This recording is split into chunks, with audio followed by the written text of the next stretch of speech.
அல்ஹம்துலில்லாஹி கஃபா வஸ்ஸலாத்து வஸ்ஸலாமு அலா ரசூலில்லாஹில்லதி மன் இஸ்தஃபா அம்மா பஅத். قال الله تعالى في قرآن المجيد فأعوذ بالله من الشيطان الرجيم يريد الله بكم اليسر ولا يريد بكم العسر. கண்ணியத்திற்கும் மரியாதைக்கும் உரிய பெரியோர்களே, தாய்மார்களே, சகோதர சகோதரிகளே, அல்லாஹ்வின் நல்லவர்களை பெற்ற நோன்பாளிகளே, அல்லாஹு தஆலா நாம் இதுவரைக்கும் வைத்த நோன்பையும் இதுவரைக்கும் நாம் தொழுத தொழுகையும் அல்லாஹு தஆலா ஒரு சாலிஹான் அமலாக கபூல் செய்து கொள்வானாக. அன்பார்ந்தவர்களே, நாம் செய்யக்கூடிய ஒவ்வொரு அமலையும் பதிவு செய்வதற்காக வேண்டி 2 மலக்குகளை அல்லாஹு தஆலா நியமித்திருக்கிறான். வலது பாகத்தில் ரகீப், நன்மை செய்தால் உடனே எழுதி விடுவார். இடது பாகத்திலே அதீது, தின்மை செய்தால் கொஞ்சம் யோசிப்பார், எழுதலாமா அல்லது மன்னிப்பு கேட்கிறானான்னு பார்க்கலாம். எழுதிடவா இல்லை கொஞ்சம் மன்னிப்பு கேட்கிறான்னு பார்க்கலாம். அவன் நான் செஞ்சது தப்பு, நான் சொன்னது தப்புன்னு தெரிஞ்சு அவர் எழுத மாட்டார். அதே நேரத்தில் அவன் செய்துவிட்டு மறந்து விட்டானே ஆனால் அந்த கெட்டதை அந்த அதீது என்று சொல்லக்கூடிய மலக்கு பதிவு செய்து விடுவார்.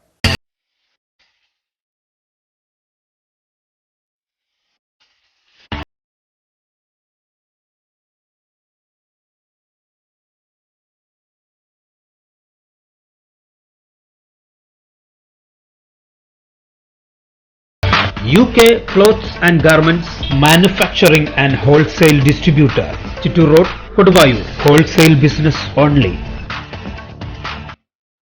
ஆக நாம் செய்யக்கூடிய ஒவ்வொரு அமலையும் பதிவு செய்வதற்காக வேண்டி, எழுதுவதற்காக வேண்டி ரகீப் அதீத் என்று சொல்லக்கூடிய மலக்குகளை அல்லாஹ் தஆலா நியமனம் செய்திருக்கிறான். ஆனால் ரமலான் மாதத்தை பொறுத்தளவு அல்லாஹு தஆலா சொல்லக்கூடிய ஒரு வார்த்தை என்ன தெரியுமா? அஸ்ஸௌமு லி வ அன அஜ்ஸி பிஹி. அஸ்ஸௌமு லி வ அன அஜ்ஸி பிஹி.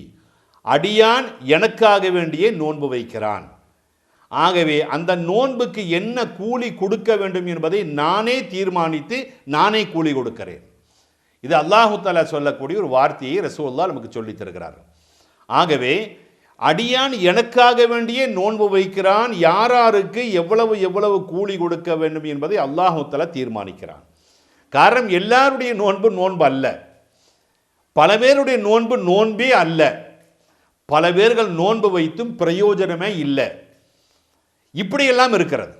ஆகவே யாராருக்கு என்னென்ன கூலி கொடுக்க வேண்டும், இவன் நோன்பு வச்சுட்டு பேசினானா, நோன்பு வச்சுட்டு குர்ஆன் ஓதுனானா, இதையெல்லாம் அல்லாஹு தஆலா தீர்மானித்து அவனுக்குண்டான கூலி அல்லாஹு தஆலா நானே கொடுக்கிறேன் என்பதாக சொல்லித் தருகிறான். ரமதான் மாதத்தில் சாதாரண நாட்கள் செய்யக்கூடிய அமலுக்கு ஒரு நன்மை செய்தால் 10 கூலி. அலிஃப் என்று சொன்னால் 10 நன்மை, லாம் என்று சொன்னால் 10, மீம் என்று சொன்னால் அலிஃப் லா மீம் 30 நன்மை. ஆனால் ரமதான் மாதத்தில் அப்படி அல்ல, 70, 700, 7000 வரைக்கும் அல்லாஹு தஆலா நன்மைகளை அதிகரித்து கொண்டே இருக்கிறான். நோன்பாளிகளுடைய ஒவ்வொரு செயலுக்கும் ஒவ்வொரு அமலுக்கும் அல்லாஹ் தஆலா நன்மைகளை அதிகரித்து கொண்டிருக்கிறான். இதுபோல உதாரணமாக ஒரு லொஹர் தொழுகையை வீட்டில் தொழுதா ஒரு நன்மை, அதே லொஹர் தொழுகையை பள்ளிவாசலில் வந்து தொழுதா 27 மடங்கு நன்மை அதிகரிக்கிறான் அல்லாஹ் தஆலா. அதே லொஹர் தொழுகையை காபத்துல்லாஹ்ல போய் தொழுதா 1,00,000 நன்மை, ஒரு தொழுகைக்கு 1,00,000 நன்மையை தருகிறான். ஒரு சுப்ஹானல்லாஹ் சொன்னால் 1,00,000 நன்மை, அல்லாஹ் அக்பர் என்று சொன்னால் 1,00,000 நன்மை, அல்ஹம்துலில்லாஹ் என்று சொன்னால், இப்படி லட்சக்கணக்கான நன்மைகளை வாரி வாரி தரக்கூடிய இடம்தான் அல்லாஹுடைய காபத்துல்லாஹ். இதே போல இந்த ரமலான் மாதத்தில் அடியான் எந்த அளவுக்கு நன்மைகளை அதிகரித்து கொண்டே இருக்கிறானோ, பேசிக்கொண்டே இருக்கிறானோ, சொல்லிக்கொண்டே இருக்கிறானோ, அந்த அளவுக்கு அல்லாஹு தஆலா நன்மைகளை அதிகரித்து கொண்டே இருக்கிறான் என்பதாக ரசூலுல்லாஹி ஸல்லல்லாஹு அலைஹி வஸல்லம் அவர்கள் நமக்கு விளக்கமாக சொல்லித் தருகிறார்கள். நேற்றைக்கு ஒரு விஷயத்தை நான் சொல்லி வைத்தேன். அதாவது நோன்பாளிகளுக்கு அல்லாஹு தாலா கொடுக்கக்கூடிய கிஃப்ட் 5 விதமான கிஃப்ட். ஒன்றாவது, அல்லாஹ்வுடைய ரஹமத்தை, அல்லாஹ் தன்னுடைய ரஹமத்தை கொண்டு அடியானை பார்க்கிறான். அப்படி யாரை அல்லாஹு தாலா ரஹமத்துடைய பார்வையை கொண்டு பார்த்து விட்டானோ அவனை தண்டிக்க மாட்டான். ஒன்று. ரெண்டாவது, மலக்குகள் நோன்பாளிகளுக்காக வேண்டி இஸ்திக்ஃபார் செய்கிறார்கள், பாவ மன்னிப்பு தேடுகிறார்கள். மூன்றாவது, இன்ன ராயிஹதி ஃபமி ஸமி அத்யபு இன்தல்லாஹி மின் ரீஹில் மிஸ்க். நபிகள் நாயகம் ஸல்லல்லாஹு அலைஹி வஸல்லம் சொல்லி தருகிறார்கள், ஒரு நோன்பாளியினுடைய வாயிலிருந்து வரக்கூடிய துர்நாற்றம் அது அல்லாஹ்விடத்தில் அது எப்படி கணக்காக்கப்படுகிறது என்று சொன்னால், கஸ்தூரியினுடைய மனத்தை விட அதிகமான பவர்ஃபுல்லானது ஒரு நோன்பாளியினுடைய வாயிலிருந்து வரக்கூடிய அந்த துர்நாற்றம். அப்படியானால் கொஞ்சம் சிந்தித்து பாருங்கள், ஒரு நோன்பாளிக்கு எவ்வளவு கூலி? நோன்பாளியிலிருந்து வாய்ந்து வரக்கூடிய அந்த துர்நாற்றத்திற்கே இவ்வளவு பவர்ஃபுல்லான நன்மை அல்லாஹு தஆலா தருகிறான் என்று சொன்னால், அந்த நோன்பு வைத்து கொண்டு ஒரு மனிதன் விடக்கூடிய சுவாசம் வலித்து சுவாசம் விடக்கூடிய ஒவ்வொரு காரியத்திற்கும் அல்லாஹு தஆலா நன்மைகளை எழுதி கொண்டே இருக்கிறான், நன்மை தருகிறான். நாலாவது, யகூலுல்லாஹு லில் ஜன்னா இத்தஹிதி ஸீனதக தூபா லி இபாதிஹில் மூமினீன். ரசூலுல்லாஹி ஸல்லல்லாஹு அலைஹி வஸல்லம் சொல்லி தருகிறார்கள் நமக்கு. அதாவது ரமலான் மாசத்தில் சொர்க்கத்தை பார்த்து அல்லாஹு தஆலா சொல்லுவானாம், எல்லாரும் உங்களை நீங்கள் அலங்கரித்து கொள்ளுங்கள். ஆல்ட்ரேஷன், உங்களை நீங்கள் அலங்கரித்து கொள்ளுங்கள். காரணம், நோன்பாளி மௌத்தாயிட்டா அந்த நோன்பாளி அப்படியே நேரடியாக சொர்க்கத்துக்கு வருவான், நோன்பு வைத்து கொண்டே சொர்க்கத்துக்கு வருவான். அப்படிப்பட்ட அந்த சந்தர்ப்பத்திற்காக வேண்டி உங்களை நீங்கள் தயார்படுத்திக் கொள்ளுங்கள் என்பதாக சொல்லி அல்லாஹு தஆலா சொர்க்கத்தை பார்த்து சொல்லுகிறான் என்று ஹதீஸிலே வருகிறது. ஐந்தாவதாக வருகிறது, யக்ஃபிருல்லாஹு லஹும் ஜமீஆ. நோன்பாளியினுடைய எல்லா பாவத்தையும் அல்லாஹு தஆலா மன்னித்து விடுகிறான். சுப்ஹானல்லாஹ். இதை விட ஒரு அருமையான ஒரு வாய்ப்பு என்னவாக இருக்க முடியும் என்பதை நாம் கொஞ்சம் சிந்தித்து பார்க்க வேண்டும். அல்லாஹு தஆலா ரமலான் என்று சொல்லக்கூடிய இந்த ரமலான் என்று சொல்லக்கூடிய பொருள் என்னவென்று சொன்னால், பாவத்தை கரித்து விடும். பாவத்தை எல்லாம் நாம் செய்யக்கூடிய எல்லா பாவத்தையும் சுட்டெரிக்கக்கூடிய கரிக்கக்கூடிய ஒரு பதம்தான் இந்த ரமலான், ரம்லி என்று சொல்லக்கூடிய வார்த்தைக்கு அர்த்தம். ஆகவே இந்த ரமலான் மாசத்தில் நாம் நோன்பாளியாக இருக்க வேண்டும். எப்படிப்பட்ட நோன்பாளியாக இருக்க வேண்டும்? அல்லாஹ்வினால் ஏற்றுக்கொள்ளப்பட்ட நோன்பாளியாக இருக்க வேண்டும். நாளை மறுமையில் ஒரு கூட்டம் ஜனங்கள் இப்படி பறந்து போவாங்களாம். அப்படி பறந்து அப்படி நேர சொர்க்கத்துக்குள்ள போவாங்க. அப்ப இருக்கக்கூடியவர்களெல்லாம் கேட்பார்கள், இது யார்? இது யார் இப்படி பறந்து சொர்க்கத்திற்கு செல்லுகிறார்கள் என்று கேட்பார்களாம். அப்ப நோன்பாளிகள் பறந்து சொர்க்கத்திற்கு செல்லுவார்கள் என்கக்கூடிய ஒரு வார்த்தையும் கூட நாம் இங்கே கேட்கிறோம். அதே போல ஒரு காலத்தில் ஒரு மஜூசி இருந்தான். மஜூசினா தீயை தெய்வமாக வணங்கக்கூடிய ஒருத்தர். இந்த தீயை நெருப்பை தெய்வமாக வணங்கக்கூடியவர்கள் அன்றைக்கும் இருந்தார்கள், இன்றைக்கும் இருந்து கொண்டு தான் இருக்கிறார்கள். இன்னைக்கு பல ஹிந்துக்களுடைய பார்க்குறோம், இந்த தீ குண்ட முன்னால் வச்சா அந்த தீப ஆராதனை அப்படின்னு சொல்லி எல்லாம் அங்கங்கே விளக்க கொளுத்தி வச்சு தீப ஆராதனை செய்யக்கூடியவர்கள் இன்றைக்கும் இருக்கிறார்கள். அப்படிப்பட்ட ஒருவன் அன்றைக்கு இருந்தான். அந்த மஜூசியினுடைய சின்ன குழந்தை பையன், ஒரு 10 வயசு பையன், அந்த 10 வயசு பாலகன் கடையில் போய் ஒரு மிட்டாயை வாங்கி சப்பிட்டு வர்றான். ஒரு குச்சி மிட்டாயோ ஏதாவது ஒன்று வாங்கி சப்பிட்டு வர்றான். இதை இந்த மஜூசி, அதாவது அந்த குழந்தையினுடைய தகப்பன் பார்த்து விடுகிறார். பார்த்த உடனேயே தன்னுடைய பையனை 4 அடி அடிக்கிறார். அடிச்சுட்டு என்ன சொன்னார் தெரியுமா? அட பாவி மகனே, മംഗള മുഹൂർത്തങ്ങൾ അവിസ്മരണീയമാക്കാൻ ഒത്തുകൂടാനിനി KMR convention centre Thenkurissi. Centralised AC ഹാളിൽ 1200 പേരെ ഉൾക്കൊള്ളുവാനുള്ള സൗകര്യം, ലിഫ്റ്റ് സൗകര്യമുള്ള പാലക്കാട്ടെ ഏക കൺവെൻഷൻ സെന്റർ, വിശാലമായ കാർ പാർക്കിംഗ് ഏരിയ, 500 പേർക്കിരിക്കാവുന്ന ഭക്ഷണശാല, വിസ്തൃതമായ കിച്ചൺ, CCTV സർവൈലൻസിന്റെ സുരക്ഷിതത്വത്തോടെ വിശേഷ ദിവസങ്ങൾ ആനന്ദപൂർണ്ണമാക്കാം. KMR convention centre, Kunnukad, Thenkurissi. For booking please contact 9473 இது ரமலான் மாசம், முஸ்லிம்கள் எல்லாரும் நோன்பு வைக்கக்கூடிய மாசமடா இது. இந்த ரமலான் மாசத்தில் எல்லாரும் அல்லாஹ்வை பயந்து வணங்கி கொண்டிருக்கக்கூடிய இந்த ரமலான் மாசத்துல இப்படி மிட்டாய் வாங்கி சப்பிட்டு வர்றீன்னு சொல்லி அந்த மஜூசி தன்னுடைய மகனை அடித்தார். இந்த செயல் அல்லாஹ்வுக்கு ரொம்ப பிடித்து விட்டது. இந்த ஒரு செயல் அல்லாஹ்வுக்கு பிடித்ததன் காரணமாக அந்த மஜூசி அல்லாஹ் தஆலா மன்னித்து விட்டான் என்பதாக நம் சரித்திரத்திலே நாம் காண முடிகிறது. ஆக நமக்கு ரமலான் மாசம்னா என்ன, ரமலான் மாசத்தில் எப்படி பக்குவமாக நடக்கணும், எவ்வளவு தூரம் கண்ணியப்படுத்தணுங்கிறது நமக்கு தெரிய மாட்டேங்குது. ரமலான் மாதத்தில் ஜாலியாக நோன்பு வச்சுட்டு பள்ளி வாசலில் வந்து கமுந்தடிச்சு அப்படி படுத்துருவாங்க. சில பேர் அங்கிருந்து அரட்டை அடிச்சிருப்பாங்க. இப்படி எதாவதெல்லாம் செய்வாங்க.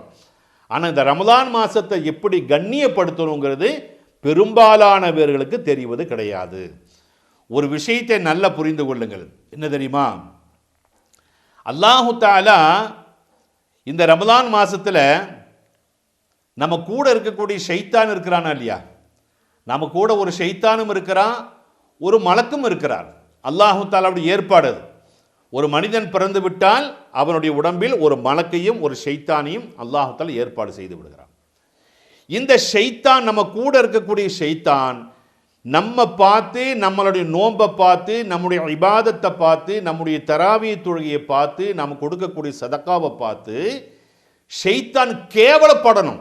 ஷைத்தான் கேவலப்படணும், இவங்க கூட இருந்து நமக்கு எந்த பிரயோஜனமும் கிடையாது, இத்தனை வருஷமா கூட இருந்து அவனை முடிஞ்ச அளவுக்கெல்லாம் கெட்ட கெட்ட அமல் எல்லாம் செய்ய வச்சோம், அவன் மனசு போன போக்கில் குடிச்சு கூத்தாடி கும்மாளம் அடிச்சு பொய் சொல்லி எல்லாம் செஞ்சுக்கிட்டு இருந்தான். ஆனால் இந்த ரமலான் மாசத்தில் பாவி மகன் நோன்பை வச்சு எல்லா பாவத்தையும் கரித்து விட்டானே, அல்லாஹ் எல்லா பாவத்தையும் மன்னித்து விட்டானே என்று ஷைத்தான் கேவலப்பட வேண்டும் என்பதற்காக வேண்டித்தான் இந்த ரமலான் மாதத்தை அல்லாஹு தஆலா நமக்கு தந்திருக்கிறான்.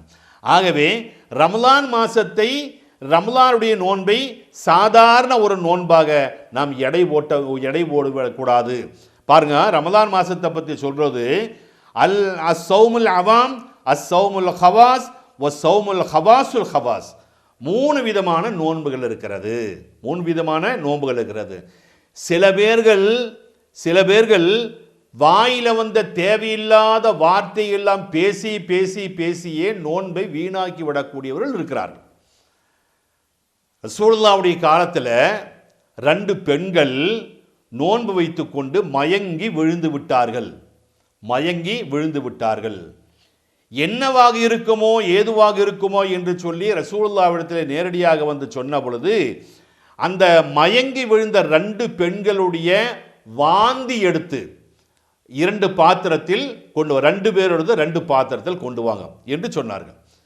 அதே போல ரசூலுல்லாஹ்விடத்திலே கொண்டு வந்து அந்த 2 பேரையும் வாந்தி எடுக்க வைத்து 2 பாத்திரத்திலே கொண்டு வந்து ரசூலுல்லாஹ்விடத்திலே கொடுத்த பொழுது ரசூலுல்லாஹி ஸல்லல்லாஹு அலைஹி வஸல்லம் அவர்கள் பார்த்த உடனே சொன்னார்கள், இவர்கள் அடுத்தவர்களை பற்றி கீபத்து பேசி புறம் பேசி அடுத்தவருடைய மாம்சத்தை பச்சையாக தின்றிருக்கிறார்கள். ஆகவே இவருடைய நோன்பினால் எந்த பிரயோஜனமும் கிடையாது என்பதாக நபிகள் நாயகம் முஹம்மது முஸ்தபா ஸல்லல்லாஹு அலைஹி வஸல்லம் அவர்கள் நமக்கு சொல்லி தந்தார்கள். ஆகவே